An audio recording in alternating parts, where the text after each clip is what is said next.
Al Prophet, we're here with the one and only JT, the Pocket Watcher. Listen out, man. Thank you so much for the invitation. Big fan of the work that you do, and man, I'm excited. So Plan. I'm a CFP. I'm a certified financial planner. I specialize in giving people financial advice. I specialize in tax and retirement planning for clients. I've been doing it for decades. It's like you said, it is something that is boring when you're doing it right. When you're tax planning right, when you're actually planning for retirement the right way, it's not going to be exciting. It's going to be boring. And I find excitement in it because I'm a nerd like that. But in reality, it is supposed to be something that is slow and steady and it makes sense. You mean you can't just look up on Reddit what new hot stocks to buy and double your money because you want a new car? That's not how it works. The crazy thing is, we were in such a bubble and still are, right? But I think we're on the edge of kind of getting out of this bubble and the bubble popping. But we were on this raging bull market for so long that any idiot, if they told you to buy something that's halfway decent, Might have been right. they most likely would have been. It probably did go up. And to the novice, the person who did not study this in school, they don't watch CNBC, they don't know anything about the world of financial literacy and stuff like that. These They don't know guys seem anything like about the world, a lot of people. right. These guys sound like prophets. And the second they see that there's an opportunity to make money, they think it's their golden ticket to hit the lottery, and they're going to 100x whatever money that they give to somebody online. And 9 times out of 10, this guy is a grifter. And that's really was the birth of me, a regular financial advisor with an office and everything. I do this full time to actually starting a YouTube channel. You have to be licensed by the government. You have degrees and Right. You can't wake up one day and say, I'm a financial strategist and start telling people how they can lie and get a better credit score. You actually have to become a certified financial planner. You have to have a bachelor's degree. You also have to have the education in financial planning, get your financial planner certificate. Then you have to pass the CFP exam, an extremely hard exam. About 60% of the people who attempt it pass. And in order to even take the exam, you already have to be educated in financial planning. So it's not the easiest thing to do. You also have to have years of experience. So right when you pass the exam, you do not automatically get to use the CFP credential. What ends up happening is you still need 3 years of real experience giving people financial advice. And you also have to uphold the highest levels of ethics to be a fiduciary and put your client's interests above your own. You have to do fiduciary means all you're of those. responsible for other people's money, for those who don't know. Absolutely. It's a situation where when you are an advisor and you have an opportunity to give advice that is really good but for you and okay for the client, you always have to pick the thing that is really good for the client, and your personal benefit is secondary. It means absolutely nothing. Being a fiduciary is what everyone who calls themselves a financial advisor should be. Something I've been disturbed by, and I think that there's a lot of overlap with my audience and with Mm-hmm. who you've been trying to educate to protect them, Mm-hmm. is so many subgenres of content on YouTube. Mm-hmm. One of them, and it got really big during the pandemic when literally money was being given out for free. People Right. weren't paying rent. Every sort of street hustle was an all-time high. I mean, literally money was falling out of the sky. Mm-hmm. And many people thought that made them smart. In effect, you had millions of Americans sort of winning the lottery. Mm-hmm. And there's people who win the lottery and think it's because they were smart enough to, oh, I know which store to go to. And there's really people who think like that. But there's been a specific group, and in every demographic, there's Asian versions of this, Mm-hmm. there's mainstream white, there's every kind, and of course there's black financial advisors, and they exist in a spectrum. I'm sorry, well, they're not advisors, they're Right. YouTube advisors, I should say. Right. They're influencers. They're financial Yes, influencers passing online. themselves. Well, unfortunately, they are advisors in the sense Right. there's people following their information. Yes. Mm-hmm. Now, they exist on a spectrum ranging from probably well intentioned Mm-hmm. to who are maybe being a little inappropriate because they think they know more than they do, to out and out grifters. Mm-hmm. And you've one group of guys because they're very popular. And even when I try to mention to some of my own friends, or when I say, well, you should be careful watching this or that, because people don't like to ask me for investing advice because I'd always tell them something boring, Right. right? What stock tips you got? I don't have any stock tips. Get a mutual fund. Right. I'm somebody who actually I made a nice chunk of money in Bitcoin and then I sold it because I still think Bitcoin's going to go to zero eventually. Right. Any little investment thing I have dabbled in, I generally did well, but I concentrated on it Mm-hmm. for a time. And then when I was no longer going to be able to concentrate, I moved on. But Right. so now with the money's not falling out of the sky, there's some particular people that you went after. You didn't go after them. You're simply trying to educate the public that it's dangerous to listen to untrained people with questionable motives sometimes. But it really first caught my attention. And I think it was that him 500 guy. I was just Oh, flipping through YouTube and I said, did he just advise people to commit a crime? And I'm sure they've advised people to commit many crimes, but the one that jumped out at me, and mm-hmm. I've tried to tell my own friends about this, and you're like, well, what do you mean that's a crime? You can't buy someone else's aged trade line. Like, well, you can, but that right there, if you present that to a loaning institution, you're misleading them about your payment history. That Right. potentially puts you on the hook right there for wire fraud, perhaps, because the application could have went across. Right, we're in Michigan. We apply to a bank in Nevada. Right. That's that's fraud, Mm-hmm. and the way that these tips and tricks would roll off some of these people's tongue, it's like they don't even know it's illegal. But what first made you feel like it was important to talk about this? Because it's not just that it's gossip or we're beefing with the other internet. I mean, Right. these are because it's one thing when people watch something intending to get criminal information, right? Right. I'm not saying that's good, but that's the one thing. But you have a lot of regular people. Mm-hmm. I guess they're regular people. I don't really know the demographic who watches them, but especially like Earn Your Leisure made themselves very appealing. And Yes. I get that too. Well, I wasn't going to give an excuse and say I get that in a country where maybe a lot of black people don't have the same economic opportunities. They want to see someone that quote unquote looks like them. But you know what? The reality is most black people are not poor. Lots of black people go to college. Right. Uh, I certainly know a wide variety of all kind of people. I mean, I just came from lunch with my friend I've known since she was 16 and I was 20. She has a PhD. Her husband's a lawyer. There are black people. Well, she's a Yeah. black person from Detroit. He's black. Like, there's plenty of non-grifters Mm-hmm. or someone who wants to see someone who looks like them. They actually exist. There's plenty of them.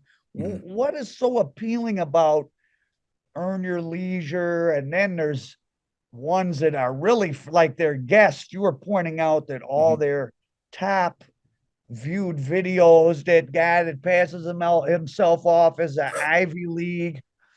So my friend had to tell me, he was like, no, Billy Kaysen Carson Yeah, took a Billy. Celtic astronomy course at Yale or something. It But was he's a 6-week course. It was a for six 6 weeks, week. right? That anybody can take. It's an online course.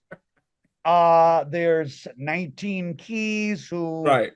is channeling, I guess, like a combination of Farrakhan with like a hip hop. They're all amalgams of different Mm-hmm. hustles that have already existed.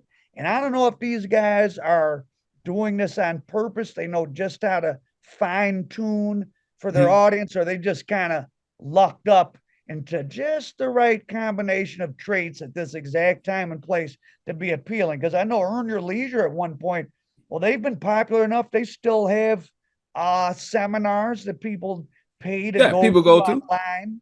Mhm. So Yeah, they're what not got as big as they were before, but they're still able to, do events, and they have deals with other celebrities, and they have agents, so they're able to do certain collabs with when do very you think well-known all this figures in the really Black community. started getting big, and when did it catch your eye? Right. So the way that it started is really naturally. I am a real financial advisor. I have real people as clients. What would naturally happen is a client would either call me, they would email me, or they'll shoot me a text. And in that text, it would be a video. And they would be asking me, hey, JT, can we do this? Because we've already mapped out the client's financial plan and tax plan and stuff like that. But they'll see something on their timeline that catches their eye. Somebody on there telling them, oh, you can get a G-Wagon for free if your business buys it, and all this crazy stuff. So they'll send it to me. And I'd look at it and I'd have to explain to the client, no, we're not doing this. And let me explain to you why we can't do this, right? And then I looked and saw this video has got 1 million views. So yeah, my client paid me to do the research, but now that I've already done the research, I think it might be cool if I make a video so other people can be warned not to do this. So that's kind of how Pocket Watching with JT kind of was created. What year did you start that? I did it in 2020. Like 2021 is when I first started uploading the Oh, video. it's only a couple years. Oh yeah. I started doing videos on YouTube around like 20 towards the end of 2020, beginning of 2021. I started an audio podcast only maybe like 2019, and I did a couple of episodes, but I really just started around towards the end of 2020, and eventually it just started to catch on.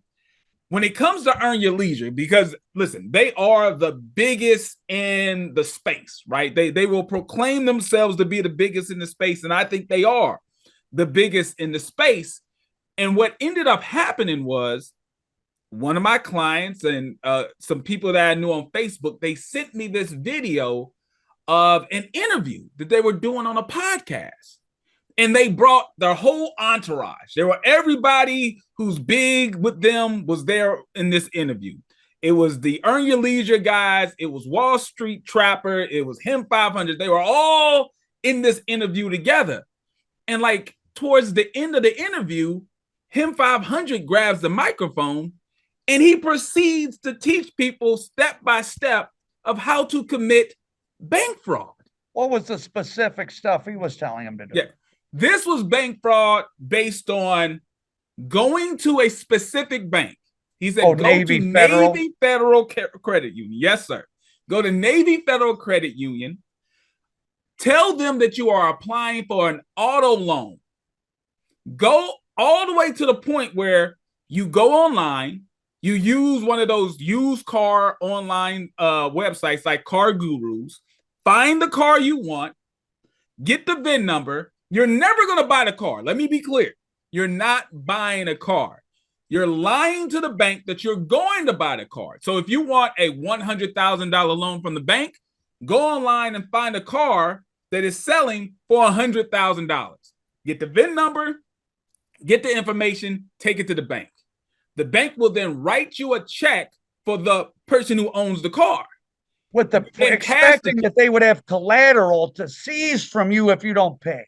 Exactly. He even explicitly says there's no way that you would get a no collateral loan from a bank. A bank will be willing to give you a loan for a car where if you default on the loan, they can get the car back.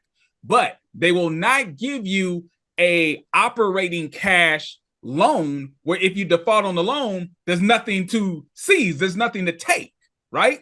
So you go there, you lie to the bank, You give them fake information about a car that you have no intention on buying. That will Then, get you put in federal prison. right, then he doesn't even realize what he's saying. Now you're wrapped up in a conspiracy because who are you going to tell the bank owns the car? You can't tell them to put the check in your name, right? Because you're supposed to be buying a car. So now you have to get a friend or someone you know. Oh, wow. So they went that. Oh, you're right. You have to have an Right. entity, Al's car used car shop. Right. So now you have to do that to be able to cash the check so that they put the check in a name where you can actually cash the check. And then you go invest the money, start your business or whatever with this money. It was 100% bank fraud.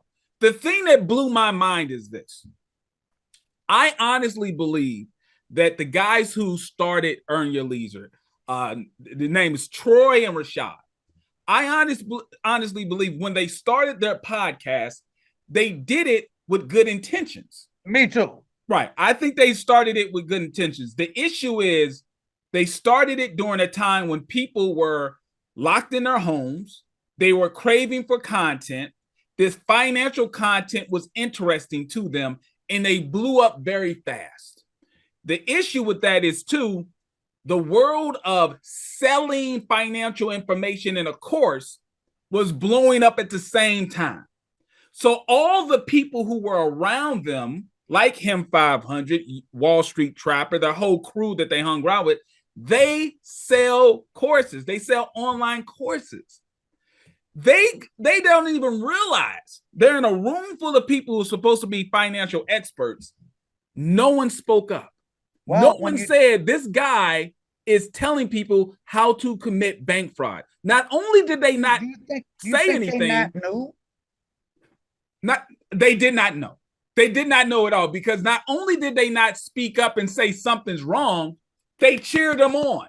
Not only did they cheer him on, after he explained how to commit bank fraud, they took the mic and said, this is why we bring him with us, so that he can give information like this to the people. This is why we all hang around each other. So that told me the whole crew, Rashad, Troy, Wall Street Trapper, him 500, the whole crew that hung around them, none of them have the level of financial literacy that they claim that they have to be teaching anyone. Because if you can't hear straight out bank fraud in front of your face, you can't recognize that he's teaching people how to commit a fraud, you have no business teaching anyone financial literacy.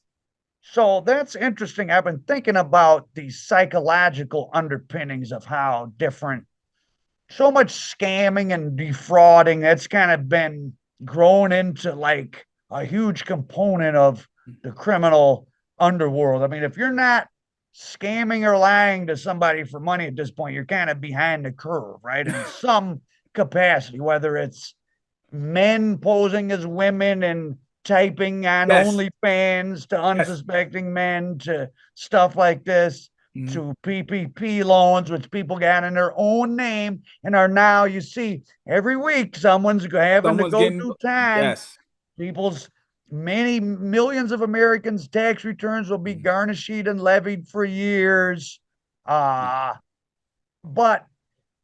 it's a symptom of how poor our basic school system is, that they're producing adults that literally have no critical thinking skills, and they live in the land of believing in Santa Claus or something, where, oh, you didn't know? I know a trick. Here, come with me and go to this website and fill this out, and boom, and then you'll get $50,000 in it. But you didn't know that? Everybody, I thought everybody knows that. And it's kind of like the same way they get women to be prostitutes, or they rope guys into drug organizations. I say the same thing all the time. You show them you take somebody who doesn't have anything, but you prey on people that are a little bit egotistical, like, oh, I'm smart, but I don't have anything, but it's someone else's fault. It's, I'm just unlucky. Now you take them, you give them a taste of the good life, even if it's just on a screen, right? So you see some young guys and they're in sweatshirts and they got jewelry and they're using the rap slang. So they Yes. sound just like you and they know all these secrets and they're all rich. And all they do is have parties and go to Cancun and oh yeah, you just fill these forms out and get this money. And there's Right. all these vague terms like start a business. Well, what the hell does that mean? I mean, what does that mean? Start a business. Like that doesn't mean anything. It's just a phrase. That's like say invent something. Okay, Yeah, invent what am something. I supposed to be Oh, you want to be inventing married? to I'll make go find a good woman and make her wife. Well, oh, okay, gee, that's yeah. All right? right, thanks for the No, advice. you make a really good point. Here's the other side of the coin when it comes to these guys who are jumping online and they are doing these scams and they're not really thinking all the way through the fact that they are digital fingerprints is all over the crime and they're clearly going to get caught. Here's what I've seen in my experience. They are targeting a demographic that their only experience with crime is street level crime. Street level crime and white collar crime is two different things. When you look at how they're prosecuted, totally different. They have the mindset of street level. Street level is if I rob a liquor store, the cops are coming after me right away. If 2 or 3 days or 2 or 3 weeks go by and I'm not arrested, I got away with it. I'm in the clear. I'm good. That's not how white collar crime is. See, these guys jumped online. They got PPP loans. The money was deposited in their banks. They got at least $20,000. Some got money in the millions. Oh, absolutely. Days didn't go by. Months went by. Maybe even a year went by, and they were still in the good. So in their And they mind, thought they were smart. they not only do they believe that they got away with it, some of them were even able to convince themselves or their guru, the person who taught them how to do it, like Bandman Kevo. Bandman Kevo, Here's a guy who went to prison for fraud, and you're gonna accept what he says to you as truthful and give him money. So right. it's like a real victim mentality. Yes, I'm gonna yeah. give a burglar the key to my home and trust him because, well, he likes me. I'm cool like him. He wouldn't do that to me. So I molest children, but I'm gonna run the daycare. Bandman Kevo made a video that I think you had to go to his OnlyFans account to see the full video, but he gave instructions step by step of how to fill out the paperwork for the PPP loan. Right? Remember, a guy who you know and I know is a convicted criminal for fraud was teaching people this. But the mentality is the government owes you anyway. You're just getting back what they owe you anyway. Now, listen, right. I'm a proponent for reparations, but not that way, right? That's not the way you get reparations. But if you have a person who has been preached to all their life that they are a victim, and this is just another avenue of you evening the scales. And it makes you feel smart, like you're getting over. Right. Now you're smart when really you're not smart. This isn't now. If you did this back in 1984 and you're jumping on computers and getting money, you were smart. In 2020, you jumping on your phone and filling out a simple form, you're not a hacker, right? You're not some sort of mastermind. You're just a fool who's ultimately going to get caught. And that's probably one of the bigger tragedies when it comes to these finance influencers who are, number one, they're not educated in the space to even give advice. Number two, their motivations are warped. And this is what I mean by their motivations are warped. To be big in this space, you got to get clicks and views. As we said earlier in our conversation, real financial advice, sound financial advice is boring. It's boring. Spend less money than you make, right? So if you make this much, you spend this much. The difference, you save. Then after you have a good enough savings account, then you start to invest. It's boring. Dollar cost averaging in an index fund over 30 years to become a millionaire by 48, that's not sexy to them. They want to be millionaires today.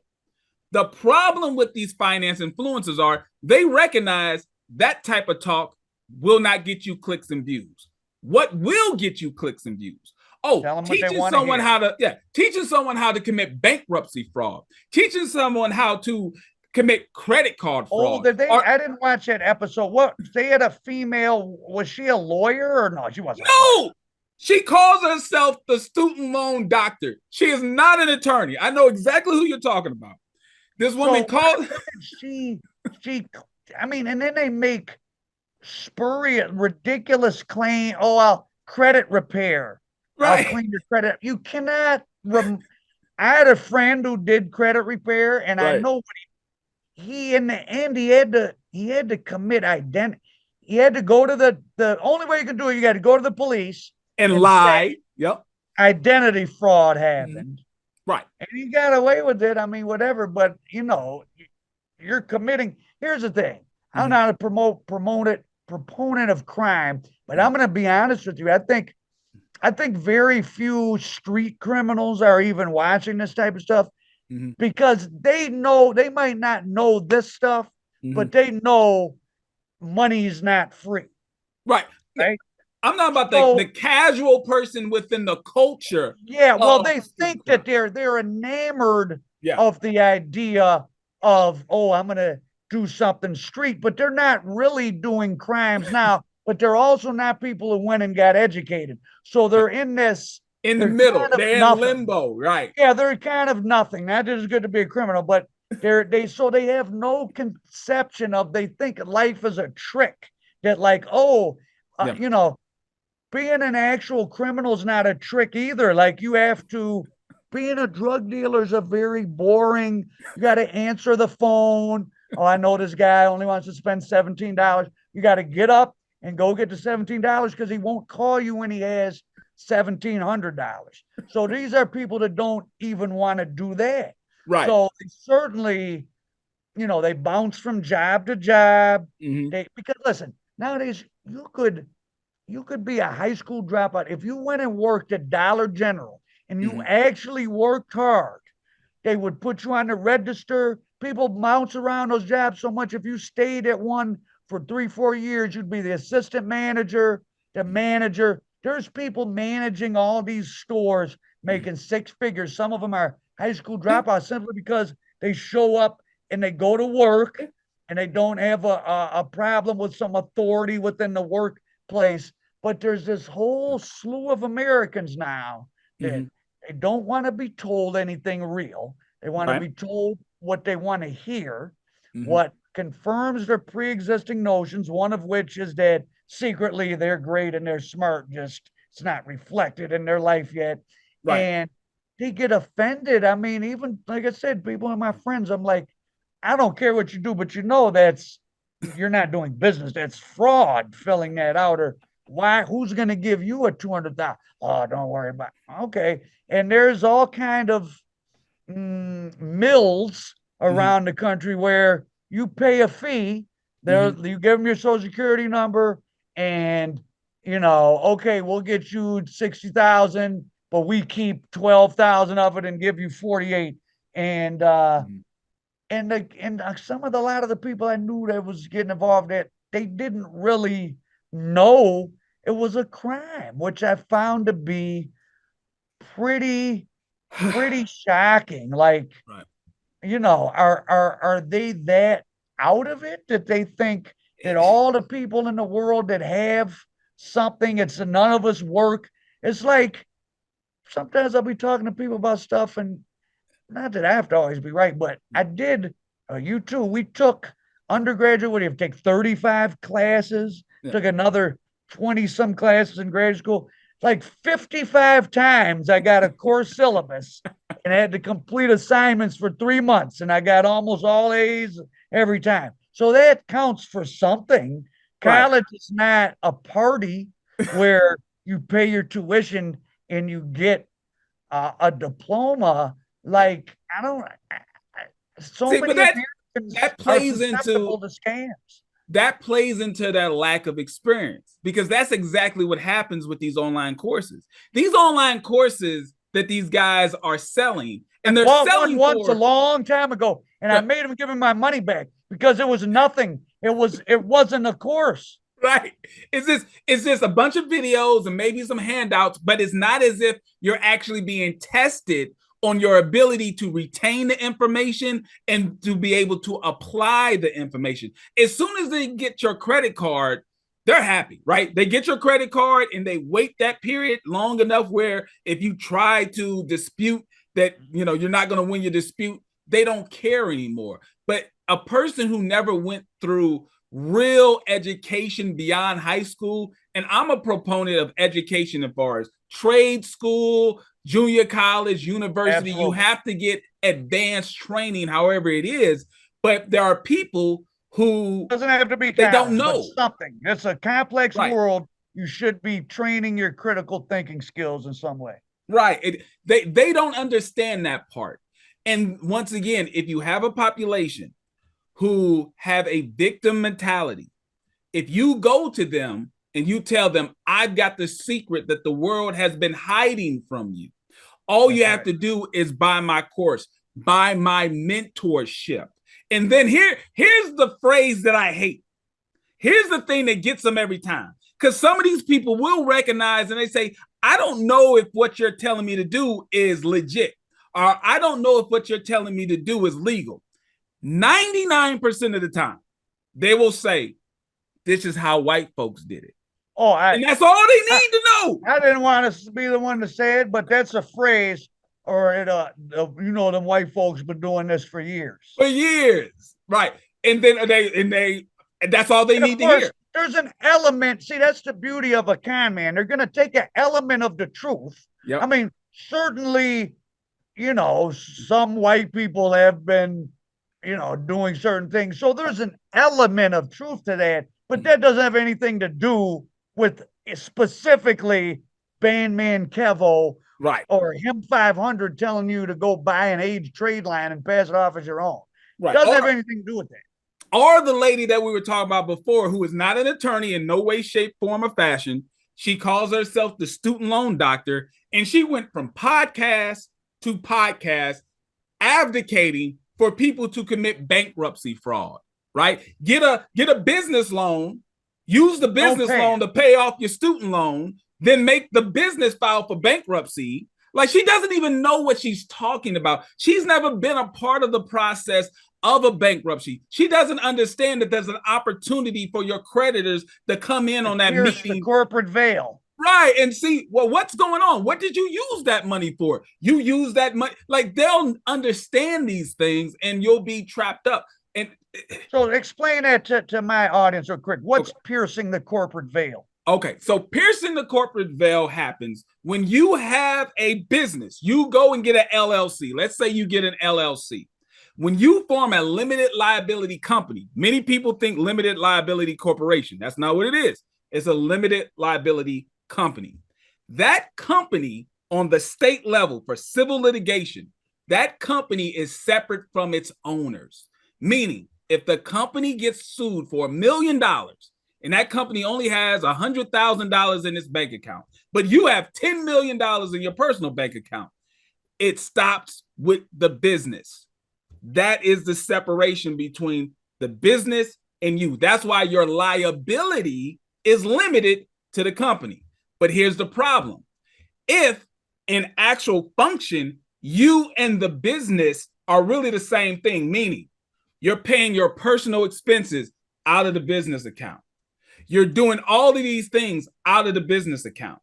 A good enough attorney will request that the lawyer allows them to comb through your financial records to see that there's commingling of the business and yourself, and they're able to pierce the corporate veil. If I'm going to Macy's and buying clothes, if I'm getting dental, if I'm paying my rent, if I'm buying that G-Wagon that's supposed to be your business car, but the G-Wagon is your personal car, they're going to pierce the corporate veil. You're no longer going to have the protection of the business being separate from yourself, and they'll be able to go after your personal assets. They don't teach that part because, sadly, most of them, they don't even understand that part. And people wouldn't want to hear it.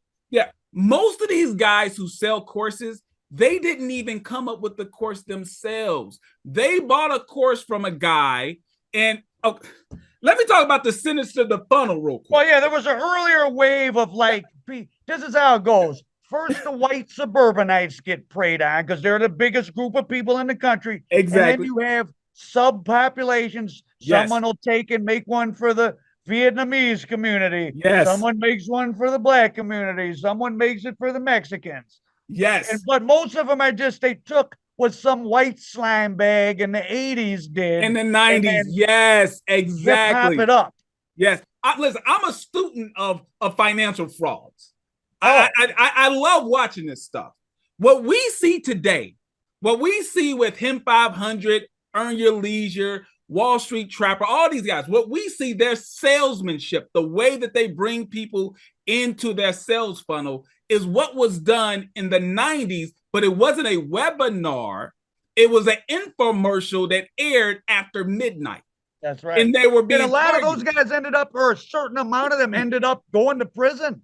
Yes, absolutely. And the thing about a grift is, after you have sold your grift to as many victims as possible, the last thing that you have left is to sell the grift to someone else who then applies it to a new audience for themselves. One of the biggest secrets, one of the biggest secrets with these online coaches and these financial gurus is they start you out with a free webinar. Costs you nothing. It's a free webinar. Then at the end of the webinar, they say, hey, we have a $200 course to get you the real information. Okay, I'll pay for the $200 course. After you're done with the $200 course and you really don't have all the info you need to start your business or to start investing the way you want, they say, don't worry about it. At the end of the $200 course, we got a $2,000 course. This is the one that's really going to make you money. You do all of this stuff, and at the end of the $2,000 course, you're still not there yet. You don't understand what's going on. One-on-one mentoring with me, right? And we can do that for $5,000. Right, now we got to do the one-on-one mentoring. By the time you're in, most of these guys, and they even tell on themselves, most of these guys will tell you they ended up spending $50, $100, $200,000 with their mentor. What do they ultimately get? Instead of opening a real business, ultimately they just turn around and become a little guru themselves and start selling the same BS that they were sold. They never actually started a real business with a real service or a real product. It's just a pyramid scheme for fake gurus. And that's the sad truth of it. It's a multi-level marketing, how to be a fake guru. It's a multi-level marketing that doesn't even have a product. No product. It's only the hype of I have the secret of how you can become rich, right? I can teach you how to be rich. Just give me the right money and the right amount of time, I can teach you how to be rich. And a lot of these guys are using the template and the courses of somebody else. And all they did was replace their logo with somebody else's logo, and they're selling the same crap. That's why they don't understand how this stuff works. They're just white labeling their sales funnel and their course to other people. It's the craziest thing. Like think of the names of some of the guys I've done videos on. One of the biggest names of guys I did videos on was Jay Morrison. Jay Morrison. Oh God. Jay Morrison is a guy who really replicated. Yeah, he replicated something that white guys was doing back in the 80s and the 90s when it comes to the free real estate seminar. You go to the free real estate seminar, and it used to be you go to some hotel ballroom, you sit there for hours, and you get pitch after pitch after pitch about how you're going to make so much money with real estate. But don't worry about it, because I've got the attorney, I've got the contractor, I've got the real estate agent. All you got to do is give me money, right? Jay Morrison took that and said, you know what? Instead of making people get dressed up and go to a hotel ballroom, which honestly, white suburb people or even middle-class black people, they wouldn't have bought in to Jay Morrison. that he could have hosted it, but they wouldn't have bought in. No, because he doesn't. Well, he's not from that demographic. But so, right. And then he had his kind of what sounded like to me his hyperbolic backstory of I used to sell crack in Newark, and he doesn't strike me as anyone that has the vibe that would allow you to stand on a street corner in Newark and deal with the kind of people that buy drugs in a place like Newark, just to be honest. This man's story sounds like he came straight out of Hollywood. This man says that his mother attempted to abort him several times, but by the grace of God, by the grace of God, he wasn't aborted. Then, as he was growing up and he was good at sports, but his pathway from being a great basketball player got mixed up and he became a drug dealer. He became such a big time drug dealer that when his father came back into his life, he sold his father crack cocaine. Right? Like it's a movie, baby. It's a movie. He sold his own father crack cocaine, right? It might be a movie somewhere, yeah. Right. Then eventually he goes to jail, right? He's a big time drug dealer, but eventually he goes to jail. When he gets out of jail, he's trying to find a new hustle. His new hustle is being a mortgage broker during the ramp up right before the 2008 recession of selling those no-doc loans, right? So he makes a lot of money being a mortgage broker during the no job, no income loan era of the early 2000s. He says that he became a millionaire, but then he lost it all again, right? Broke, lost it all again. Then what happens? He ends up becoming a real estate celebrity on a local New York TV show. So he's meeting celebrities and he's supposed to be selling these celebrities houses in this like HD. Was he it was like a sale, he was a real estate agent? Right, on like an HGTV, but it was local to New York. Okay, so that's how he kind of got his momentum. Yeah. So he ends up meeting celebrities on the show. Now, I spoke with his girlfriend at the time. I spoke with his best friend at the time and his business partner. He told me the TV show was all fake. He never sold a house, right? He had a real estate license, but the producers would just set it up and he'd take a celebrity to see a house, but they never bought that house, right? At the end of the episode, it looked like they would buy the house, but they really didn't buy it. One of the celebrities that he showed a house to was Angela Yee of The Breakfast Club. Okay? So after the episode, eventually he ends up being a guest on The Breakfast Club. So let me ask you a question. Mm-hmm. Was this show he wasn't in charge of? He was just a talent. No, he was one of many other agents that rotated on the show. Okay, so he almost we were sort of joking about people saying the white folks have been doing it, but right at an early point, he probably learned, he had an experience of probably seeing this white TV production team who represented the establishment, who did kind of it wasn't a grift in the sense they were getting money from people, but you're presenting something. You're presenting this fake as reality. And he said, people. Well, no one was mad at them. And it springboarded me, and now I'm being treated. He's being taken on the Breakfast Club, which has hosted many frauds of different kinds. Many. Based on the fact that he's a good salesman, when in fact he didn't sell one thing at all. He didn't sell one. In fact, based on his girlfriend and his business partner, who both told me he got fired as a real estate agent because he never sold a house. He got fired based off that. But here's what ended up happening. When he ended up on The Breakfast Club, he's on The Breakfast Club and he's talking his talk. He got a great pitch. Everyone who watches The Breakfast Club started to reach out to him. People who were interested in the things he was saying about becoming rich through real estate. He comes up with the idea, I can start a course.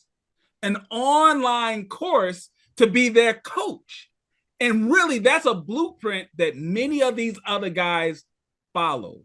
During that time, according to Jay Morrison himself, he was absolutely broke. He had no money. He was living in a foreclosed home with his girlfriend and business partner. At any time, the sheriff could knock on the door and kick him out. But he was projecting to the world Clearly the he was kind a of mogul. person you should pay for advice from, right? Right. He was projecting to the world that he was a multi-millionaire mogul. He even went as far to rent a Rolls Royce for a video. He's in the back of a Rolls Royce and he's telling people, he's got a suit on and he looks like real professional. And he's telling people, hey, As listen. if that's what rich people, it's like, that's what real rich educated people do, is get dressed up and ride around in their Rolls Royce. He's telling people, listen, you know, I care for the community. I was from the street, just like how y'all from the street, but I found a way out.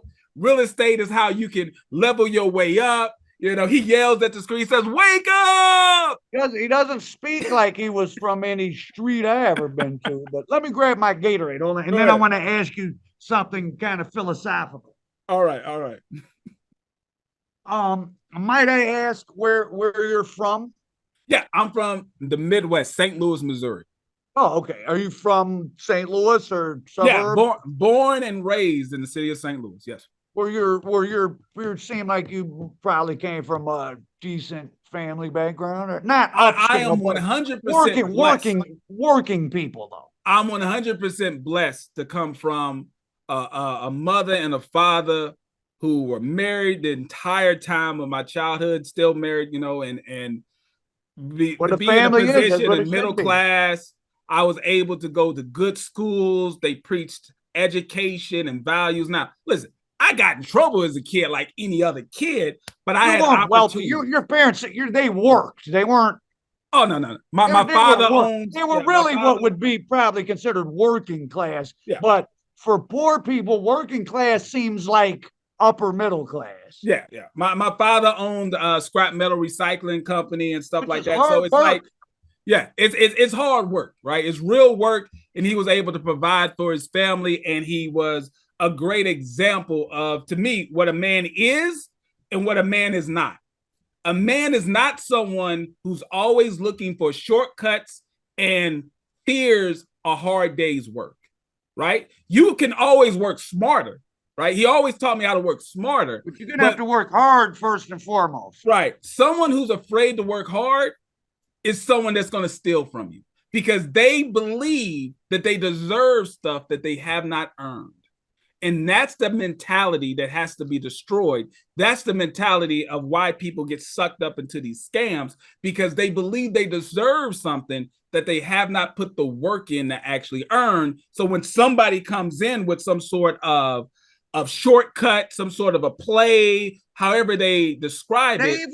They even use the slang terms that are really meant to denote criminal, like this phrase, the bag, which has now become common parlance, right? Right. So I'm old enough and been around enough stuff. I mean, I can remember first hearing that term, and up until maybe even 10, 12 years ago, maybe definitely 15 years ago, that was a term. It's a term from the drug world, and it specifically is for somewhat not like global kingpin, but like someone who's, say, a serious enough drug dealer. You say, oh, I'm working out of his bag. So this is a guy that has 5 kilos. Okay, yeah. Fronts it out. So it had a very specific jargon meaning that you didn't really hear said outside of certain circles. And then the rappers got it and watered it down. And now it's used as, meaning the money, but it has a very certain context. A lot of these terms they took as jargon and watered them down, and But I wanted to ask you. Yeah, I never thought of it that way, because like in my world as a financial advisor, when we talk about bag money, or we talk about brown paper bag money, we're talking about someone who probably has a business. They don't report their cash sales.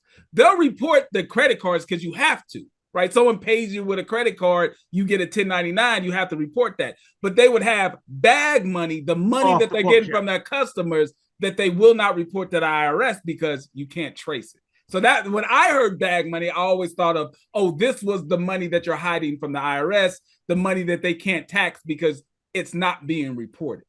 Did you grow up going to church at all? Yeah, absolutely. Now, are you still, do you go as much as you used Yeah, to, or do you go a I'm a little? big event Christian. I'm an Easter Sunday Christian. But you still consider yourself somewhat of a church person. Yes, absolutely. So in the last, I don't know, whatever number of years, but it's sped up definitely in the last, say, 20 years. Mm-hmm. Americans in general becoming less religious. And it's very, very noticeable in the black community because maybe it was because when I was a kid, there was still a lot, like my friends' parents and grandparents might have been from the South. Like right, a lot of people's houses I was in, they'd still have the Bible with the change on it. Like right. that seemed to have gone away.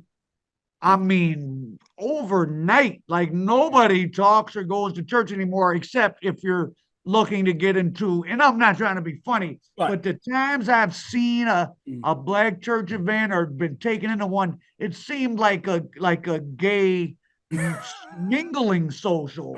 I mean, I'm not even being funny. Like that's what it No, was. I've seen that, and a lot of that I agree with. But so my point relevant to what we're talking about Right. is the work. I mean, people. I mean, you need money to live, and there's nothing wrong with liking money, and people always have, and it's been the American dream, the right to make money. But this total obsession, I'll do anything for money. Right. That's all that matters. But he got that bag though. Well, so and so did this. Oh, well, he getting money though. Yeah, that's the one of the craziest things. The loss of having values and having a strict code of the right way and the wrong way to make money. One of values, no, they'll do anything for money. Yeah, one of the weirdest comments except that work, I used to get. Except work. Right. One of the weirdest comments that I used to get when I started my YouTube channel is that some people will say you can't knock another man's hustle. Why? Like even, why can't you? Yeah, when I try to like mentally process what they mean, they're saying I cannot give my opinion or my criticism on a way that another man makes his money, even if he's making his money illegal. That's not a phrase that could be popular in the black community when there's a strong black church. Right? That's you right. can't knock another man's hustle. Well, you know, something I realized fairly recently in thinking about all the stuff, what I do on YouTube, my own life. Mm-hmm. People like low life people like not who are actual criminals, because all criminals aren't low life. They may just whatever the situation. But low lives like street people because especially like drug dealers are very non-judgmental. So exactly. You're in my spot and you left your kid at home. Well, who am I to say anything? Oh, you sell your body to get money for the drugs. Who am I to say? You stole your kid's Nintendo to bring and smoke it up to me. Well, I don't judge. You bring me the money, you get the drugs. That's all that matters. And that mentality is crossed over into a lot of people. Listen, if you're in that world, you're in that world. Not saying that makes it okay, but it is what it is. But you have now, there's almost like a mainstream point of reference. Yeah. There's all these terminology from like the edges of society has become center. There's a judgment-free zone. Well, what do you mean it's a judgment-free zone? That's when insane. I went in front of the judge, they judged me. That's 100%. Yes. When I give public there's talk, no judgment-free zone. It doesn't exist. That's where a community is destroyed, right? When you say that shaming someone is a bad thing, right? Don't shame me. Then what the hell can I do to get you to understand that your behavior is not allowed? I have to do something to you to show you and give you examples that you will be judged. I will shame you for behavior that I think is harmful. Otherwise, people who watch you, and children are always watching. Even when children cannot speak, they're watching and they're observing. If they see that that type of behavior is not shamed, it's not punished, then they will replicate it. They will duplicate what they see in other people's actions. Once again, when you do not have high morals, you can allow other people to do whatever they want, as long as they don't do it to me. But guess what happens when things get tight and you're the last person in line? They're going to do it to you. So I am going to knock another man's hustle. I am going to shame people for doing actions that everyone used to know 30 years ago was bad behavior. Because if you don't do that, how can you have a family? And family is the base of a community, right? It's people living in family structures now. Yeah. The mindset of this cancel culture, the mindset of get it by any means, fake it till you make it. Everyone wants to be a influencer and a content creator. One, as if it's easy to do, right? It's not easy to do. Oh, it's very draining. It's not easy at all. I mean, unless you do trickery, but that doesn't last for long. But no, right. I was making docs before YouTube even came out. I mean, I was selling DVDs at the gas station and not bootlegs, mine that I made. I've been working hard for a long time. It is very draining. But the point of the religious part, because when you said Jay Morrison and the Bentley with, dressed up, right. It almost, this is the same visual trickery of the prosperity preachers of abundance, yep. Of Father Divine on the Creflo Dollar and the seemingly, and that was not created by the Black community either. If you want to see the real version of that, there's some down south white Baptist backwoods who will. I saw one that said, this is what he said, this is what I want you to do.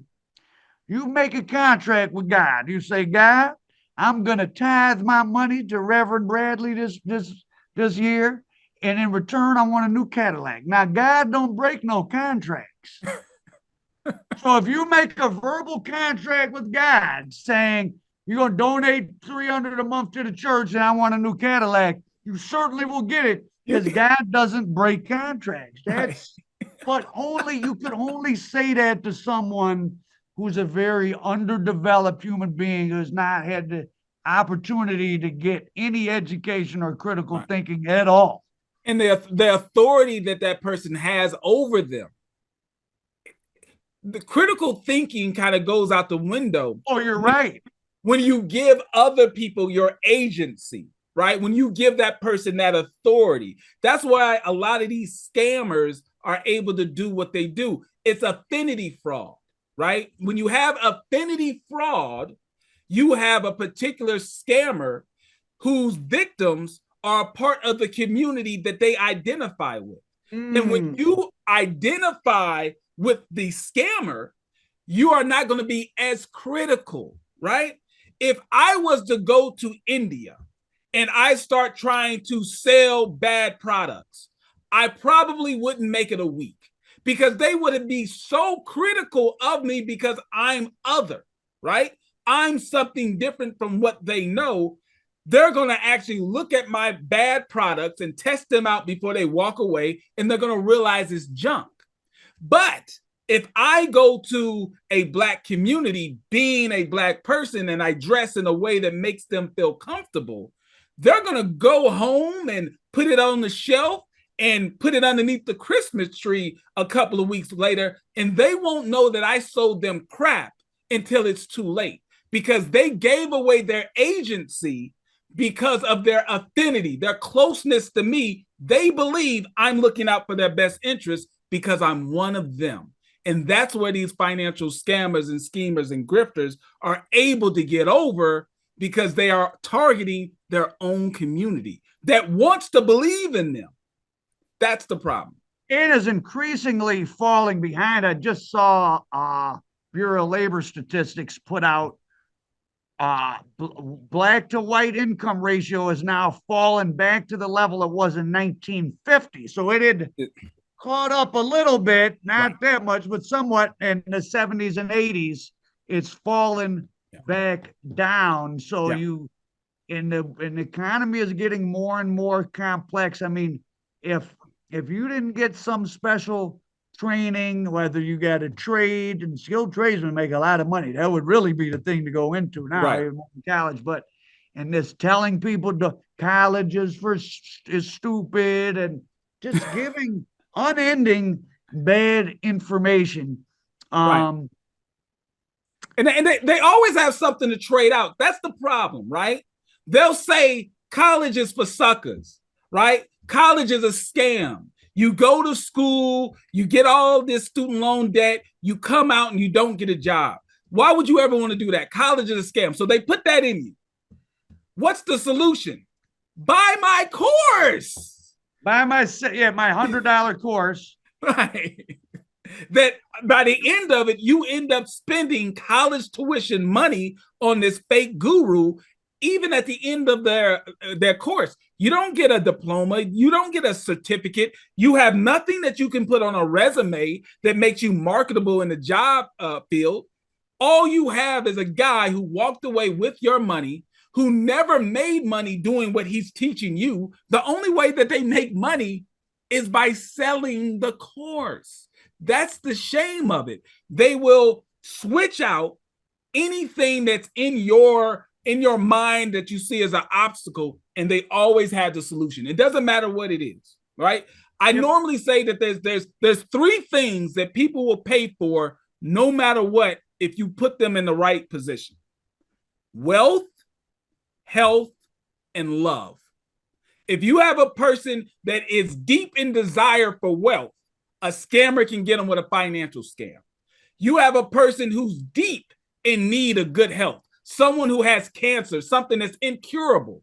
A scammer can come in and sell them a pill claiming that it's going to cure them. And then love. You see all of these pig butcher scams of these guys who are, able to play the long game with someone online and romance them. And even women are being romanced by guys in Nigeria. Because if you put someone in the need of love, someone that's an incel and they never had a girlfriend, and you got these guys like Fresh and Fit podcast that are telling guys, they're telling guys that they can teach them how to get IG models. Just buy my course and I can teach you how to get an IG model. Guys that I wouldn't let sit at a table with me in high school or college, much less I can't imagine a woman having to go on a date with one of them. What a nightmare. That's the miracle of social media. You can pretend to be whoever you want to be. I've gotten interested in who's like, did so many people buy into this stuff? Like, oh yes, a lot of these people you look at and you're like, why are you you're clearly not that. But I guess so many people, don't go anywhere and don't know anybody and haven't had many life experiences. So they're susceptible to the power of suggestion. I'm just going to, JT, you listen to everything Al Prophet says and you do what he says. Now go to your ATM. And some people will do it. It's about timing and opportunity. See, that's the thing. Most people, if you're healthy and you don't have some incurable disease, if some guy who can barely speak English come up to you and say, I've got the cure of cancer, you'll tell him, get the hell out of here, right? Because you're in your right mind. But all of a sudden, if 10 real medical doctors tell you that you have incurable cancer and you've got 2 months to live, and that same guy comes to you and says, I've got the cure, just come down to South America with me, you're buying that ticket because you're thinking to yourself, what do I have to lose? That's and right. That's what ends up happening with all these other scams. One of these scams, and I'm promising you will see more of this as the economy gets worse. There are these sovereign citizens who will preach that you don't have to pay your bills. You don't have to get a driver's license. You don't have to do any of these things. If you write the right paper, you put your thumbprint on it. I got not one, but two personal friends who turned short potential prison plea bargains into lengthy terms by No. refusing to take them and doing that. I know several people personally and served the time. The sad thing is, usually a person who's in their right mind, a person who has a job, they have no problem paying their bills, they can buy the registration for their car, they don't have any problems. But let that person lose their job, they get laid off, they're having problems with their baby mom, whatever, something happens. Human reaction. They're in a desperate, agitated state. Yes, these sovereign citizens, and now in the Black community, they're referred to as Moorish nationals and all these other stuff. But just for the record, because I know real Moors, right. Moors disavow that. I've interviewed one that absolutely said that this is not the teachings of Noble Drew Ali. It has absolutely nothing to do. They just use that. Once again, you said an affinity scam where they take on the trappings of something that has some respect and legitimacy. It's been a part of Black America since 1913. So over 100 years, they have a tradition of being a real institution. Right. So you connect yourself to a real institution, right? And then you lay the scam on top. So now you have people who will be evicted from their homes because they're not paying their rent or they're not paying their mortgage because some guy told them, you don't have to, we have a treaty with Morocco, you don't have to pay for anything. There's a bond put on you when you're born and you can pay your bills with it. Right. It doesn't even make it. When someone the first years ago was telling it to me, I didn't, and I'm a smart guy, and I said, say that again, and it didn't. I was like, this doesn't even if you believed it, it doesn't make any, the way they describe it doesn't even make any sense. But if you need it to work, it makes sense. It will make sense to you because you need it. When you need something that bad, really, I was taught by my father, you got to step away from the table because you're not going to negotiate in the right mind when you need it that bad. You'll take any deal, and that's what people are going to find themselves in because we're going into a recession. People do not have enough money in savings. The people who do have a little bit in a 401k, they're going to go to their 401k, liquidate that to save their house, to save their car, or whatever it is, and they're going to be living paycheck to paycheck. They're going to go online, and some guy is going to tell them he has the solution to all their problems. And they're going to go down a spiral and be in worse condition than they were before they ever found this guy. And I'm trying to warn people now, there is no magic pill. There is no way to get out of ever. You can never pay taxes. You can never do this. I'm telling you, that's not how life works. You have to do the hard work now so you can get the benefit later. That's just how it is. If you had, you have, tell us about like some of the backlash you initially got. Has that slowed down? Are they kind of bowed down to you? Or I'm excited to be able to say the grief that I got early on is so less now. And I knew it was going to happen, right? I knew it was going to happen because early on, when I'm trying to tell people that all of these financial gurus who are teaching you these plays, that are teaching you how to get your credit up, who are teaching you how to get business funding, who are teaching you how to not pay someone taxes. That doesn't have a business. Right. I knew at some point all of their schemes were going to fail. And I knew if I just stayed consistent with my content, when these guys wake up and they realize that they spent their stimulus money on a course and it didn't work. They got a PPP loan and put it into some investment that the fake guru told them, and it didn't work. By the time that the government's knocking on the door wanting their money back. Absolutely. So I knew at a certain time, people will realize that I was actually right. And I'm happy to say it happened, and it started happening about 5 to 6 months ago. People finally woke up and realized that all of the stuff that these grifters are promoting does not work. So now it used to be like 50 bad comments, one good one. Now it's all the way around. I get 50 good comments and one person who's still in the cult mindset who really believe that their guru's a good guy who may say something. But I've got so many good subscribers, I don't even have to respond to trolls anymore. My audience will shout down the troll now. So, you just got to stick to it. That's all. The truth always wins out. You just have to stay the course. You gotta have the patience. And you gotta have strength.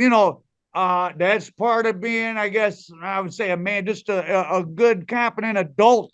Right. You got to be able to withstand slings and arrows a little bit if you're walking on the righteous path, to make a biblical analogy. But recently you were doing an analysis. Is Earn Your Leisure's views way down? Oh my God. Okay, so Earn Your Leisure, as we said earlier, is the biggest platform in urban financial influencers.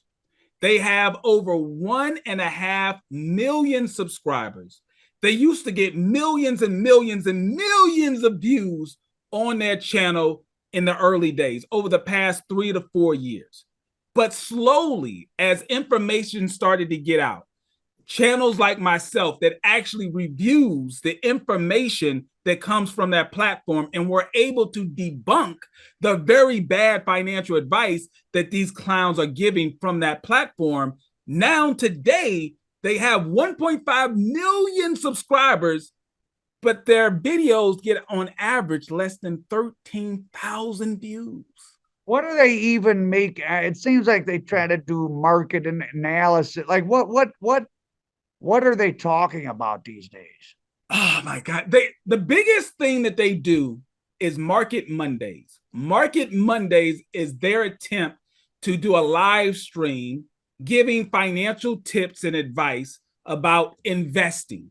But these are 3 individuals who have no real credentials in the world of being able to give proper financial advice. I have example after example of when this one particular person, Ian Dunlap is Earn Your Leisure's top stock guy. He has given out so many bad stock tips that if you bought when he told you to buy and you sold when he told you to sell, you probably lost all of your money. And every Monday night, they do this live stream, and it's the biggest show that they have. But obviously now when we have mass layoffs, we have people who are living paycheck to paycheck, they no longer have the disposable income to attempt to do the things that these guys were telling them to do. You see the views are going down because you can't tell a population of people who are in poverty that you need to buy stocks, right? Now, buying equities is a hedge against inflation. It is a way to grow wealth. But when you buy stocks, when you're not even paying your rent, Right. When you buy stocks, when you have $15,000 worth of credit card debt, I can tell you right now, that credit card debt is going to grow faster than the stock is going to go. But they don't understand how this works. They don't understand how real personal finance works. You have to look at the whole picture of a person's financial life. I never give even my clients any type of retirement or investment planning advice before understanding, do they have a budget? Do they have an emergency savings fund? What does their debt look like? We have to have that conversation before I tell you, okay, it makes more sense for you to invest X amount of money each month. These are the index funds that have performed like this over the past 20 years. They just jump right into the stock stuff because the stock stuff is sexy. When Tesla was jumping up, right? When Nvidia was going up, anybody looks like an expert when the whole system is going up. But now when we see it start to go down, they stop talking about it then. Right. And I think that has made a huge impact on their audience. Their audience just got tired of all the hype without the results. Sooner or later, you're going to be found out. Sooner or later, they're going to see that the emperor has no clothes. And that's why they have, 1.5 million subscribers, but their average video gets less than 13,000 views. Have you ever, or do you know anyone who went to one of their seminars? Yes, I do. I know like a What the lot of hell my goes on? audience. Is it almost looks more like a motivational, quasi-religious, like is it just a bunch of people congratulating each other and talking a bunch of hot air, or what is it? What it is, Well, of it is course, I'm sure they're trying to sell you right. something. It is a music festival with celebrities A mixed music in. fest. What do you mean by that? They bring in recording artists. They bring in people who they will, bring in like a rapper or an R&B Of what artist. cat? Like what caliber of rapper? Well, last year they had Ja Rule. He'd do it. Well, he's infamously connected to that fire festival thing. I know. So you bring, see, that's apropos. Ja Rule is a perfect artist for them. So there's music. Obviously there's celebrities that come in and they speak, but a lot of it is pitching, right? You'll have seminars where you'll have a person who teaches you the very basics of how to invest, the very basics of dealing with real estate, all things that you can learn online, easy things that you can learn. But the hook is always, if you want to get the real knowledge, buy my course, buy my coaching. That's what ends up getting a person to go back later on, and they're spending thousands and thousands of dollars. They recently had their Invest Fest. I do not believe it was as big as it was last year because we're starting to see, we're starting to see it go down. It was in Atlanta, Georgia. It was at the Mercedes-Benz or the arena or whatever it is. No, that's what it was that big. It was the year before. The year before, they had about 20,000 people that came in. 20,000 people. What did it cost?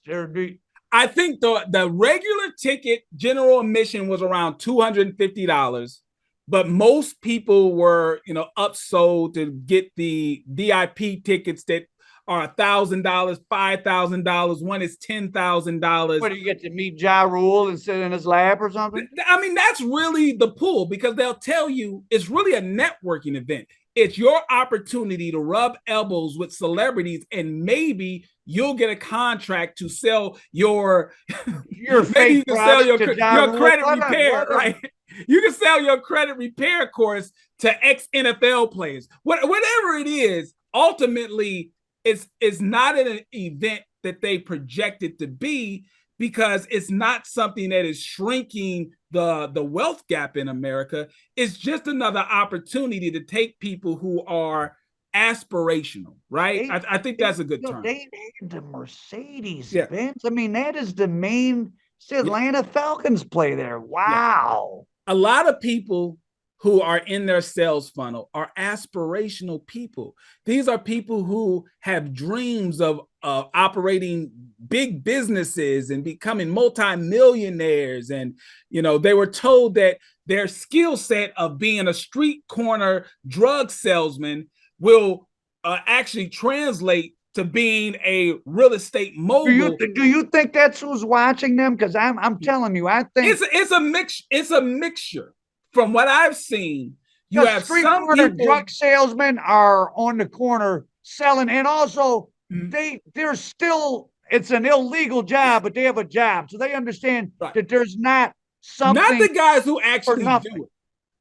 The people who are part of the culture and understand the rap music, where through I work music part-time at the Amazon box warehouse, but I listen to people rap about selling drugs, and I buy weed from a drug dealer. So and I know that Jay-Z. world. Yeah. So now when they talk to me in those they think terms, they know that world. Yeah, exactly. When they talk to me in those terms of, I heard Jay-Z lyrics about going from doing this to being in a boardroom, I see myself, I can go from the Amazon warehouse and go into the boardroom, and they're paying their way people are delusional. So they're tricking. Sounds like it's a form of tricking. So just like you give a woman money at a strip club, and she says, "Oh, you're so handsome, and I can't believe. I bet you have all the girlfriends, and oh, your a penis is so large, I can feel it through your pants." You're paying. Well, when they say that to me, they're being honest. But for most guys, They're paying for that. So it sounds like the same thing. Mhm. You know, you give me some money, and I'm gonna say, JT, I can't believe you're not a millionaire already with the intellect. Like you should have 2 Yes, million subscribers. You're the next big thing. The that's ladies love exactly you. that is exactly what happens. They are pimping their audience into believing that they're just this close to becoming multimillionaires. The only thing that's missing is them. Buy my course, come to my event, meet my friends. If you want to be a millionaire, you got to hang around millionaires. When are you ever going to be in a room with 5 millionaires? I've got the room with 5 millionaires, but the ticket costs $2,500. That's what I believe is going on. Pay to play. So Absolutely. wow, Oh, what? and let me touch on that real quick. Pay to play. That's a great term. Pay to play. Early on in my world of YouTube, I found out that So let's many go. of Just these. what you have to use the phrase early on these YouTube streets. Oh yeah, I'm sorry. Yeah. Early on these YouTube streets, There you go. I found out that a lot of these fake gurus were paying to get in front of audiences. They were paying. I refer to it as podcast payola, right? Podcast payola. Case in point, him 500, a man whose real name is Marcus Barney, but him 500 is one of the bigger guys in the world of selling courses Has online he and stuff stayed like the that. same? Do you think he's on a decline, or you don't know? You can't No, tell. no, he absolutely is. He happens absolutely is. People send me so much information. I can tell you that man is absolutely on the You decline. think he's in danger of a criminal charge at some point? I know based on what someone close to him said, he was being investigated. I don't know where it went, if it never materialized, but he was being And investigated. for my audience, I'm generally not. I'm not Mr. Neighborhood Watch or whatever, but I don't like con men, and I don't like people that because these guys can run through your money faster Right. than drugs or the strip club or a stick up man. Right. It might take a guy 10 years to save $10,000 at work, and he can run through that playing business with one stroke of a pen. Easily. And So I don't like con men and thieves, no, especially men who gotta lie to other people to get money. I don't like it. I don't respect it. right. And here's how they are able to get in front of the eyeballs of their potential victims. I found out that this man, him 500, he was able to get on a very popular podcast, something that anyone in the culture would know. $1 million worth of game, right? Oh, $1 million worth of game, big podcast within the culture. He had an entire episode dedicated to him. And I said to myself, why would these guys who they interview celebrities, they interview rap stars and R&B stars, why would they interview for like a whole hour and a half? Why would they interview a credit repair specialist? Later, I find out that he gave them $50,000 to get on the show. I have a video of him admitting that he paid $50,000. wow. So these guys, wow, Yes. they're, you're bringing the stick up man over to the dice game.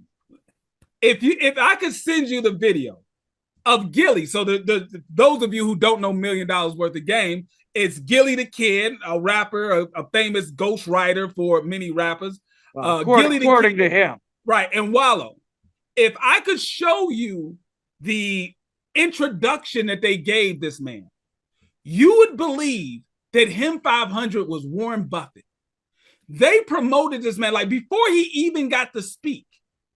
Gilly said, after today, after you hear what him 500 has to tell you, you have no excuse to ever be broke. After today, when you hear what he has to say, you have no excuse not to get your money right. Like they're building him up and building him up to his audience. The whole time, the only reason they did it is because he paid them $50,000. If his audience knew that he paid $50,000 to be on the show, he would not have been able to sell as many courses because they would have known it was all it was an morally infomercial. Bankrupt to do that because Right. there's a big, like, I could do a lot more stuff than I do. I don't let anybody pay me to get on. Right. Ever. And there's a lot of people I could talk to and this and that, but people, you have a moral responsibility to not put, and listen, I'm not perfect, but I mean, I try to couch my things in some type of educational terms, but putting a lot of these people, like, I don't think soft white underbelly should be on, like listening to people in active drug psychosis tell you lies. Do you know that the prostitutes that go on there, they go on there to up their price? Right. Because now they're kind of a celebrity. They can charge more. So does he know this? Is he this naive? If they accept it, because as you know, or so everyone knows, technically in journalism, you cannot pay anybody because it stops being journalism. So for them, I mean, I guess they don't present themselves as journalists. They just are who they are. But people listen to things like them as if it's the news, as if it's something they can believe in because they've built trust in the community. And then you let someone who's telling people to commit crimes, and that's a convicted felon himself. He's a convicted felon himself. Wallow's story is he did all that time, he got out, he's being positive, and then you don't bother to look into the background of this guy, or you don't care because you got the money. Right. And they have had several people who I featured on my channel have been guests of $1 million worth of game. And I have to assume that because him 500 was able to pay $50,000 for a feature on that channel or podcast, I'm pretty sure other people paid to get on that show. How much money he must have been making if he could handle that. Oh, those courses, just understand, the course was selling for like $5,000 or $7,000. Oh, is that how it was? $5,000? Yes. And it's not as if he's teaching. The video's done. There's no more cost. There's no overhead. Did you ever have a chance to go through the course?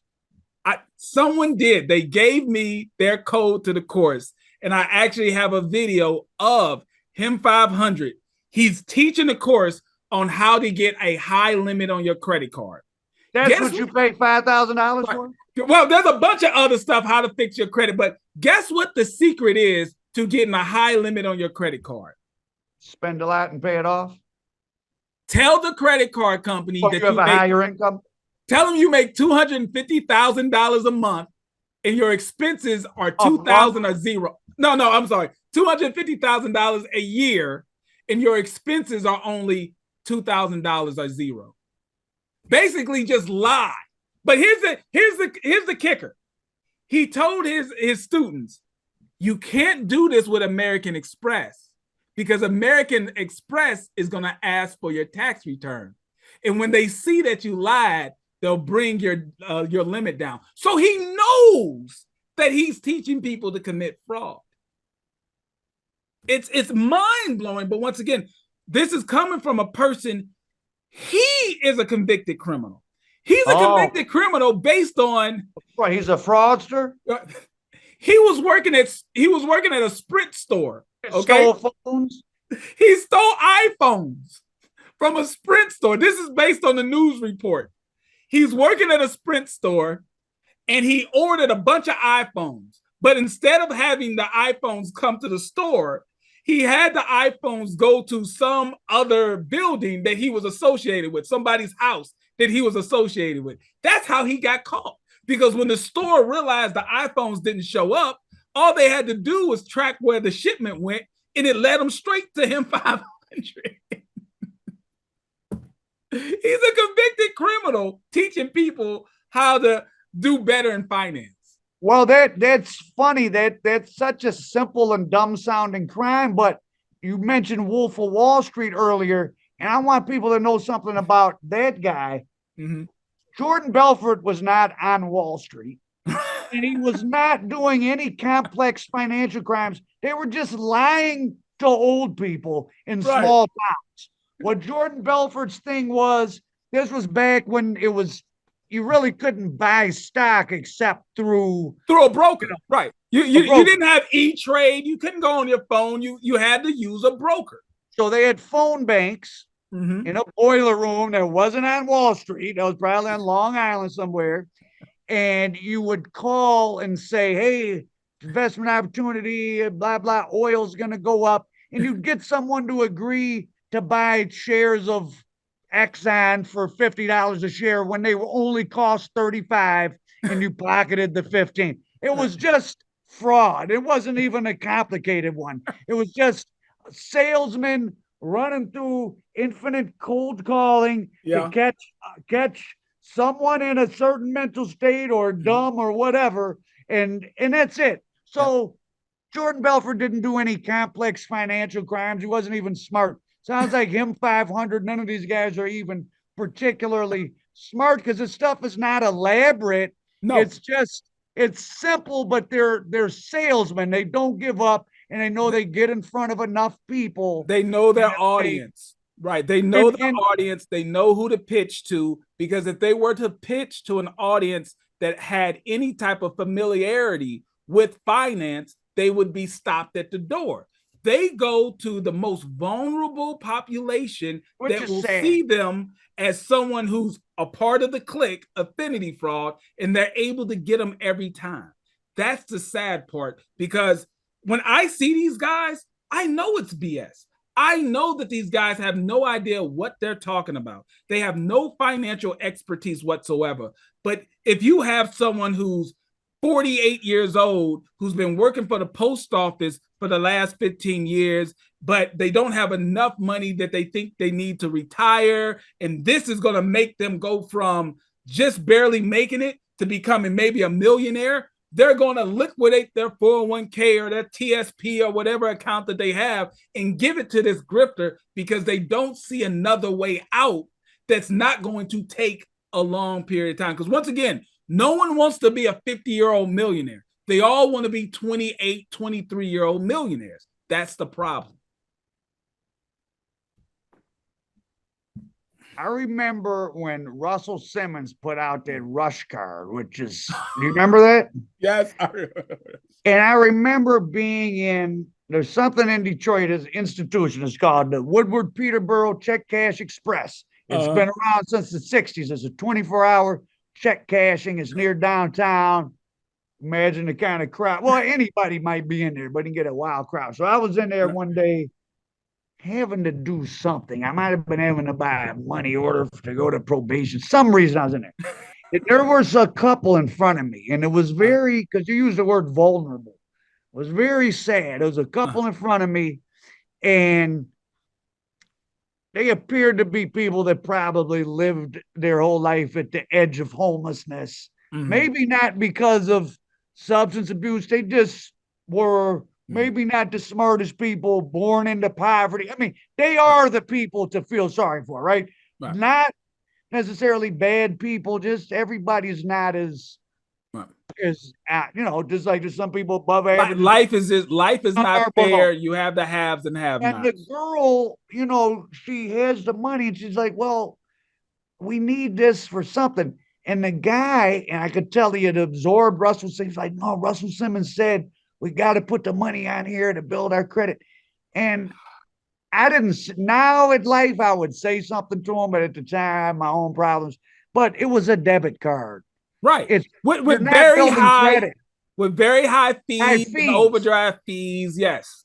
You're letting someone else hold your money and charge you for the pleasure. And there is no credit report because you're not being granted any credit. But because he was a celebrity and he might have been the first, younger black person in the public eye doing financial stuff. And what's sad is there's plenty of highly educated black people in the financial world. Reginald Lewis's daughter, Reginald Lewis, who's the first black billionaire. His daughter just announced she's opening a home office as a service. So she'll provide, or the company will provide home office services to other billionaire families. Right. I mean, that's the first company like that. That's like a multi-home office as a service. So that's a very cutting edge business. It's a black woman whose father was the first black billionaire. There's all sorts of black people. I know exactly what you're saying. I know exactly what you're saying. The issue is this, in my experience, this is the issue. When it comes to financial services, it has generally been targeted to upper middle to ultra wealthy people. Okay. The model of the way that we get paid has always benefited us to target people who have money. If you are a financial advisor that gets paid based off assets under management, that means you're making 1% over the total amount of money that you're managing. You're going to go after the big dollars, right? Or if you are a broker, right? Someone who only makes money when you buy and sell securities, you're going to go after people who have money that you can buy and sell securities. Generally, for lower income communities, their only relationship with a financial specialist is their local insurance agent and their tax preparer. That's usually the only people in their lives that have a connection with the world of finance, so they don't get the upper level financial advice that many Black financial advisors can provide.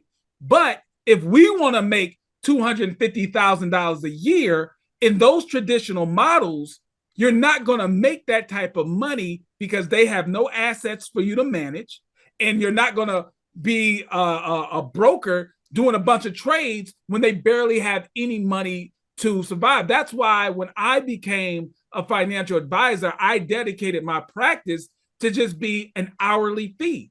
I'm just like an attorney. You're going to pay me by the hour. So that means if you don't have a lot of money, if you don't have a lot of resources, it's not going to take me a whole lot of time to make a financial plan for you, right? If you're someone that has $3,000 in the bank, you got to, maybe $1,200 worth of credit card debt, you don't know how to invest, I can probably bill you for 45 minutes because it's not going to take me a lot of time to help someone. Now, if you are someone who's more affluent, it may take me 5 billable hours to work for you. So now it's scalable for people who do not have a lot of money. And that's why they normally don't have access to the better financial advisors, but there is an active movement for more certified financial planners to bill by the hour rather than assets under management, because you can provide services to people who don't have a lot of money, but they can pay you $250 for good financial advice. You get enough clientele, you'll be fine. Listen, I make a good living and I don't do assets under management. I've never sold a financial product. I only bill for my time, and I make a really good living at my firm. The YouTube stuff I just do for fun. How can people? Do you only do clients that are in your kind of geographic proximity, or somebody from anywhere could work with you? All over the United States of America. If you are a U.S. citizen, if you have a U.S. tax obligation, I am licensed federally as a tax advisor, and my CFP certification allows me to practice throughout the United States of America. So do you get many of your clients? Are you still living in the greater St. Louis area? Or? Yes. And I have clients in the St. Louis area. I have clients all over the country. When I started my YouTube channel, I really started to get an influx of clients from California, New York, Mississippi, all over. I'm able to get clients because of the internet, and I have a virtual firm. That's why, I have a brick and mortar office in downtown St. Louis, but when COVID hit, my firm was also able to easily pivot to being virtual. I do, consultations online and stuff like that. So it doesn't matter where you are, you can be a client of my firm. That's awesome. So what do you think the near future Mhm.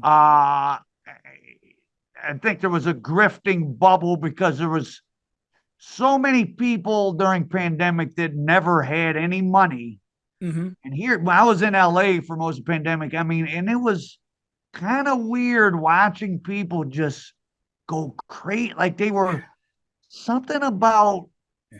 most, I mean, I hate to, a lot of low income people of every demographic, they get some money and it's like it literally, that phrase burning a hole in their pocket.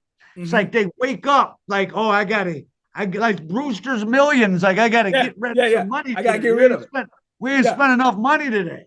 Yeah. Yeah. And this is how I refer to it. Okay. I believe it's a form of financial pornography. Okay. Ah, Most times, and I watched this long documentary like 10 years ago about kids who are addicted to porn. When you have a kid who's like 16, 17 years old, they're addicted to porn, they're unable to have a real relationship with a real woman because they don't know what real intimacy is, right? yes. They think intimacy is hard sex and money shots, right? Because that's all they know. And when they actually attempt to get into a real relationship with a real woman, they're frustrated because they're not doing what they see the girls in the movies do, right? So now they never are able to develop a real relationship. So that's They regular might not even pornography. be able to get aroused. Right, because they're not right. They're overstimulated. So the normal stuff doesn't even arouse them because they're overstimulated with pornography. This Oh is no, how I this is how I bring it into financial pornography. The culture of blowing money fast, the culture of making it rain, that is not what real wealth is. But if you have a group of people who see the imagery of, oh, if you're rich, that means you live on a private island. That means you fly in a private jet. That means you buy out the bar for all your friends on the weekend. They think that's what being rich is. So then when they get a little bit of money, when they got the stimulus check, when they got the unemployment check, when they got the PPP loans during COVID, what did they do? They lived out their financial fantasies that they saw on social media. That's the money burning in their hand because they don't know what real wealth is. All they know is make it rain. And that's why they throw away money so fast. They don't know what real wealth is, the same way a porn addict doesn't know what real love and real intimacy is. Wow. What do you think? Is this the sort of grift you've been exposing? Is that particular style kind of now gonna be on the outs, and are we gonna have a break from that for a while? And what's next? I believe everything comes in waves. When I started my channel, I was the guy on the outside. They hated me. Now, when they see that I was right, my content got more popular. But what's going to happen is all of these grifters, they're going to go underground and they're going to pop up with something different. And they're going to go after a new generation that hasn't seen my videos, who don't want to watch my videos. And my views are probably going to go down or whatever. But then when they're disillusioned, I'll pop back up. So right now, we're on that curve of the grifters are being exposed. They no longer have the same influence because we've had enough time to see it doesn't work. But sooner or later, when the economy rebounds and there's money in the streets, they'll be popping again. And how can people reach out to you for your services or to check out your YouTube channel? Absolutely. So I got two main websites that they can go to. They can go to my firm's website, which is thornton-financial.com. That has all the information. You can get a free consultation wherever you are in the world. If you're a U.S. citizen with obligations to the financial markets in the U.S., you can get a free consultation. You can go to pocket-financial.com, or for all of the YouTube stuff, you can go to pocketwatcher.net. All of my information's on there. I have free resources, teach you how to create your budget, how to build up your savings account, and how to get out of debt. 100% free. It costs you nothing. All right. Well, thank you. This was a great conversation, and maybe we can look forward to having some more in the near future. Peace and blessings to the Pocket Watcher. Thank you. I appreciate it. Thank you. Bye.